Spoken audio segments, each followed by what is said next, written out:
Hey, all right. So yesterday you guys learned how to solve one-step inequalities when you have more than one solution that makes it true.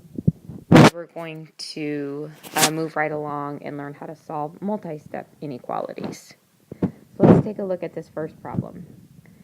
Math Club members are selling Pi Day t-shirts for $7.50 each. The goal is to raise $500 by Friday. The figure shows how much they have raised by Wednesday. What is the minimum number of t-shirts that they must still sell in order to reach their goal? And then make sure that you can explain. Well, you know that they have a goal of raising $500, and you want to ask yourself if it's okay if they raise more than $500. Well, of course, they're raising money, so they would be happy if they earned more than $100. So whatever it is that they're earning, they are going to want it to be greater than or equal to $500.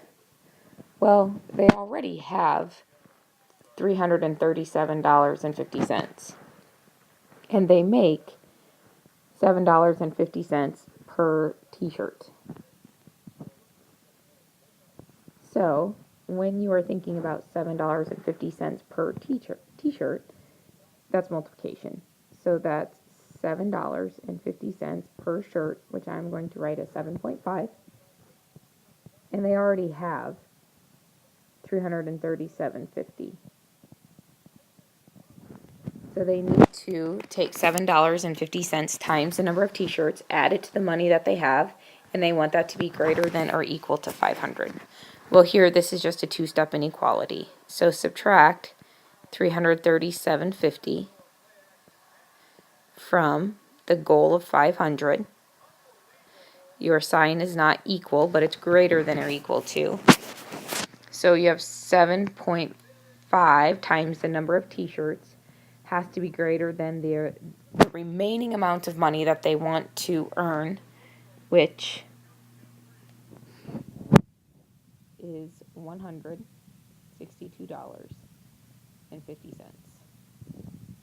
And then your final step to isolate that variable to find the number of t-shirts that they're selling for $7.50 would be to divide both sides by 7.5.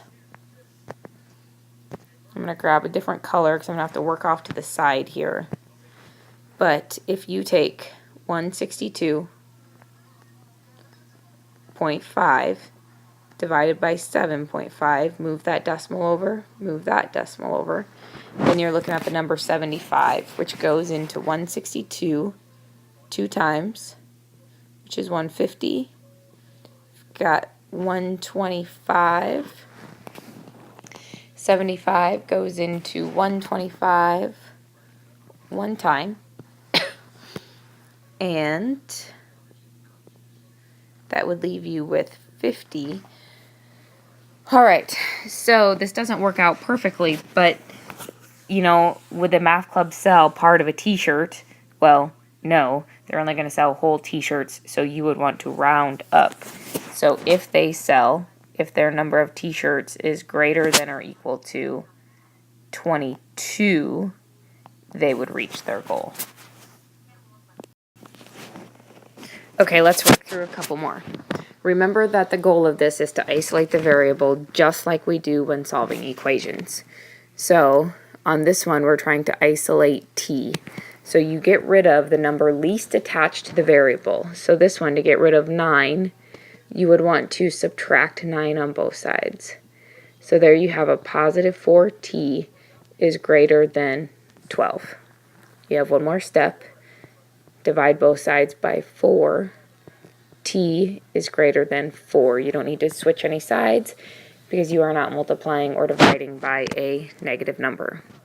Now be ready because you typically have to graph your solution. You need to have 3 points of reference. So I'm going to go 3, 4, and 5.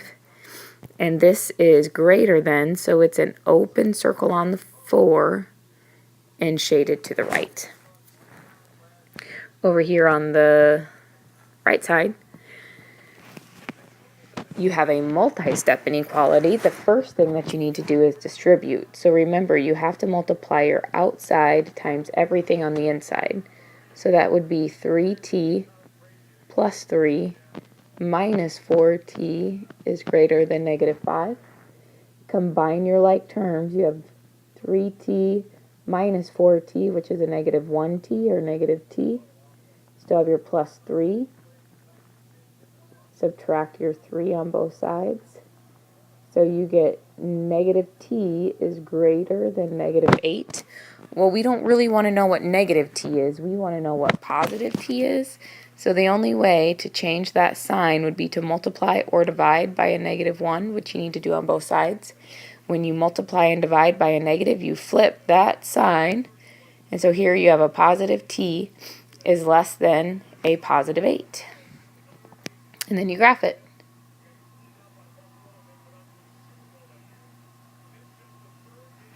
I always say you have to have at least 3 points of reference. You can have 5. And maybe you're counting by 2s. That also doesn't matter as long as your intervals are spaced properly. And it's less than, so that will be an open circle shaded to the left. Okay, so far you've seen that you solve these just like you solve equations, except instead of having just one solution, there are many solutions, an infinite number of solutions. I'm going to walk you through this one last example. It is 10 minus 8a is greater than or equal to 2 times the quantity 5 minus 4a. First thing that you would want to do is distribute. So over here you have 2 times 5, which is 10, and 2 times a negative 4a is minus 8a. And on this side, you have 10 minus 8a. Well, maybe I want to add 8a on both sides. Those cancel on both sides. So that cancels and that cancels. So what you have left is 10 is greater than or equal to 10. Well, when or where is 10 greater than or equal to 10? Well, it's always equal to 10. So this inequality is true for all real numbers. All right, okay, I lied. I'm going to do one more. All right, so you still have variables on both sides. So, of course, you want to simplify or combine like terms if possible. So in this one, you have 7m minus m, which leaves you with 6m plus 7. This is 6m minus 5. And your sign is greater than. I'm going to subtract 6m on both sides. That cancels and that cancels. So what I have is negative 5 is greater than 7. Well, ask yourself, when is this true? Well, it's never true. Negative 5 will never be greater than 7. So if you work through an equation and you find out that, if you get to something like this where the inequality isn't true, then there are no solutions.